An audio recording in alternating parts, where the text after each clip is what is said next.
విద్యుత్ ఛార్జీల పెంపుపై రాష్ట్ర వ్యాప్తంగా ధర్నాలకు పిలిపించింది వైఎస్ఆర్సీపీ.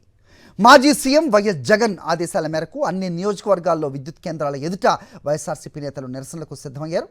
చంద్రబాబు మోసాలపై నిలదీయనున్నారు.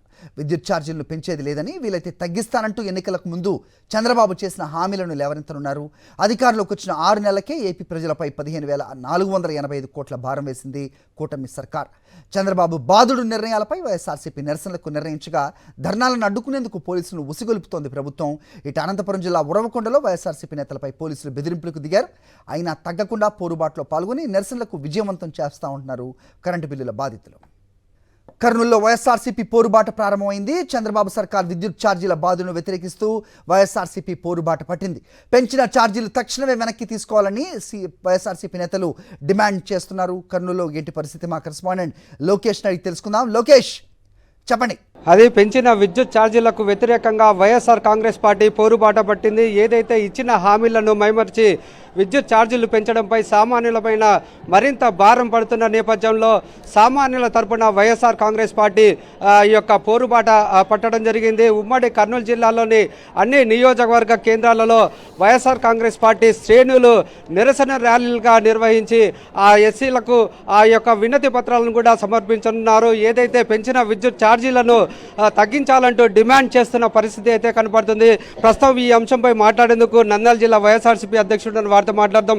చెప్పండి, ఏ విధంగా చేయబోతున్నారు, ఏ విధంగా ఈ యొక్క నిరసన ర్యాలీ జరగబోతుంది అంటారు? ఫస్ట్ దేశ మాజీ ప్రధానమంత్రి మన్మోహన్ సింగ్ గారికి నివాళులు అర్పిస్తూ మా నాయకుడు జగన్మోహన్ రెడ్డి గారి ఆదేశం మేరకు పెంచిన విద్యుత్ ఛార్జీలను తగ్గించాలనే ఉద్దేశంతోనే అన్ని ఎస్సీ అంటే హెడ్ క్వార్టర్లో ఉండేవాళ్ళు ఎస్సీ ఆఫీసులలో, మామూలుగా ఉండేవాళ్ళు ఏఈ ఆఫీసులలో రిప్రజెంటేషన్ ఇవ్వాలనే ఉద్దేశంతో నిర్ణయించడం జరిగింది. పెద్ద ర్యాలీతో పోయి ఈరోజు మొత్తం కూడా దగ్గర 15,000 కోట్ల రూపాయలు ఈరోజు ప్రజల మీద భారం మోసే పరిస్థితి. ఒక్కసారి కర్నూలు జిల్లాను చూసుకుంటే 25 కోట్లు నెలకు, ప్రతి ఒక్క నెల కూడా 25 కోట్లు ప్రజల మీద అదనంగా భారం పడే పరిస్థితి ఉండడం జరుగుతుంది. ఇలేదో తెలుగుదేశం నాయకులు పెద్దగా గొప్పలు చెప్పుకోవడం జరుగుతుంది. మేమేదో 4,000 రూపాయలు పింఛన్ పెంచాం. 4,000 రూపాయలు పింఛన్ పెంచిన దానికి కరెంటు బిల్లు ఎంత పెరిగిందో ఒక్కసారి దగ్గర 3 లక్షల మంది పింఛన్లు కూడా తీసేయడం జరిగింది. అంటే ఊరికే ప్రజలను మభ్యపెట్టడం తప్ప ఏం లేదు. ఈరోజు అన్ని పాణ్యం నియోజకవర్గం, పాణ్యం మొత్తం నంద్యాల పార్లమెంట్, నంద్యాల జిల్లా అన్ని అసెంబ్లీ నియోజకవర్గాల్లో ఇదే పెద్ద ఎత్తున ప్రజల నిరసన కార్యక్రమం చేపట్టడం జరుగుతుంది. ప్రజలకు ఏదైతే ఎలక్షన్ల ముందర చంద్రబాబు నాయుడు నేను అధికారంలోకి వస్తే కరెంటు ఛార్జీలను పెంచను, జగన్మోహన్ రెడ్డి పెంచినాడు, నేను పెంచే ప్రసక్తే లేదు, మాది ప్రజాప్రభుత్వం, మేము ప్రజలకు ఎవరికి అన్యాయం చేయమని చెప్పిన చంద్రబాబు నాయుడు ఇప్పుడు వస్తేనే 15,000 కోట్లు పెంచేసి మొత్తం బాధుడే బాధ. అంటే చంద్రబాబు పరిపాలన కాదు, కానీ ఇది చంద్రబాబు బాధుడనే పరిస్థితి. ఈరోజు ప్రజలు ప్రతి ఒక్క విషయంలో కూడా ఇచ్చిన హామీలు ఏది కూడా నెరవేర్చలేదు. ఎందుకంటారు అంటే ఈ యొక్క ప్రతిసారి 2014 కావచ్చు, అప్పుడు ముఖ్యమంత్రిగా ఉన్నప్పుడు కూడా ఎన్నో హామీలు ఇచ్చారు, ఏ ఒక్కటి కూడా నెరవేర్చలేని పరిస్థితి. ఇప్పుడు కూడా అదే రిపీట్ అవుతుంది అంటారా? చంద్రబాబు నాయుడు నైజం, మాట చెప్పడం, మాట తప్పడం చంద్రబాబు నైజం. అది దానికి ఎవరం ఏం చేయలేం. ప్రజలు మోసపోతున్నారు.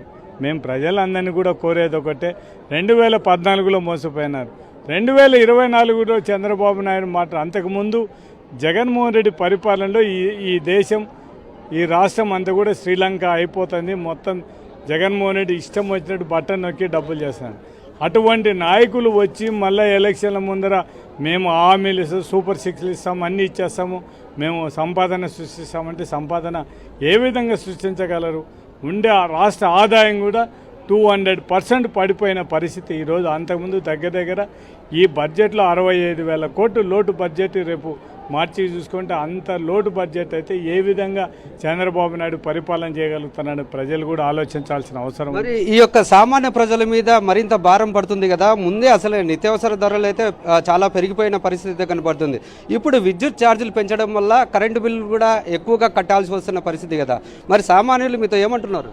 వాళ్ళు ఖచ్చితంగా మేము కట్టలేమనే పరిస్థితిలో ఉండడం జరుగుతుంది.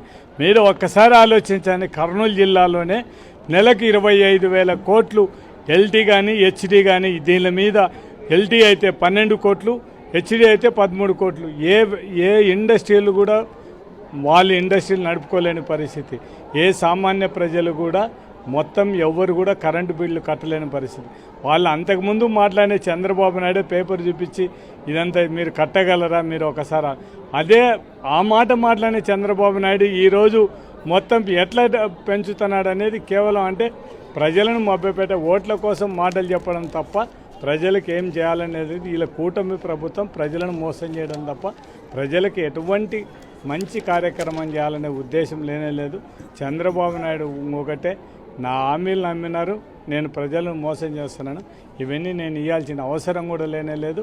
ఇంకా ప్రజలు మళ్ళీ 5 సంవత్సరాల తర్వాత అంతవరకు నన్ను ఏం చేయలేరు కాబట్టి నేను ఏం చేయనాల్సిన అవసరం లేదు. కేవలం ఊరికి ఎట్లా ఒకటని 5 ఏళ్ళు పరిపాలన సాగించాలనే ఉద్దేశంతో అలా ఉంది తప్ప ఇంకా దాంతోపాటు తెలుగుదేశం నాయకులు కూడా ఇంకా మళ్ళీ మేము వస్తామో రామో అని విచ్చలవిడిగా ఈ బ్రాండీ షాపులు అయితేనే ఇంకొకటి అయితేనే దీని అన్ని దానిల మీద కూడా వాళ్ళు ఇష్టం వచ్చినట్టు పూర్తి దోపిడీ కార్యక్రమం చేయడం జరుగుతుంది. మరి పోరుబాట ద్వారా మీరు ఏం చెప్పబోతున్నారు?